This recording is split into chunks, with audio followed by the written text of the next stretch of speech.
আসসালামু আলাইকুম হুজুর। ওয়ালাইকুম আসসালাম। ভালো আছেন? জি, আলহামদুলিল্লাহ। হুজুর, আমার একটা মাসালা জানা ছিল। ঠিক আছে, বলেন। সামনে তো দু একদিন পরে কোরবানি ঈদ। এখন আমরা শুনতেছি কোরবানি ঈদ দিন নাকি হাঁস মুরগি জবাই দেওয়া জায়েজ না, এরকম কুসংস্কার শুনতেছি। এখন যদি আপনি সেই ব্যাপারটা ক্লিয়ার করতেন তাহলে আমাদের জন্য অনেক উপকৃত হইতো, জাতির জন্য ভালো হইতো। তাদের জন্য ভালো হইতো। যাক, আলহামদুলিল্লাহ, এটা অনেক সুন্দর একটা প্রশ্ন করছেন। তো আসলে আপনি যে প্রশ্নটা করছেন সেটা হলো, আমাদের দেশে আসলে দুইটা জিনিস ভরপুর। একটা হলো কুসংস্কার, একটা হলো বেদাত। এই দুইটার মধ্যে মানুষ এত পরিমাণ মানে বিভক্তির মধ্যে আমরা আছি। এই কুসংস্কারের কারণে আমরা সঠিক আমলটা করতে পারি না, ঠিক না? জি জি তো আলহামদুলিল্লাহ, আপনার যে প্রশ্ন করছেন, আমার ভাষায় ওলামা কেরাম আছে, তারাও এগুলো সব জানে। তাও যেগুলো প্রশ্ন করছেন সমাধান হওয়া উচিত, যেহেতু আমরা বিভ্রান্তির মধ্যে আছি, বিভ্রান্তির মধ্যে যেন না পড়ি।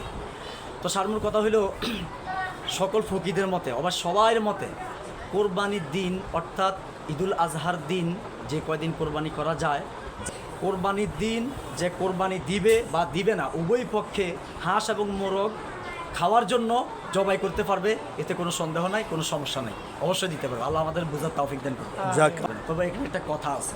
কথাটা হলো, আমি যে হাঁস মুরগি জবাই দিব, এটাকে কোরবানি সোয়াবের নিয়ত করা যাবে না। আমি হাঁস মুরগি এই দিন জবাই করলে কোরবানি সোয়াব পাবো, এগুলো বলা যাবে না, এগুলো নিয়ত করা যাবে না, এটা ঠিক না।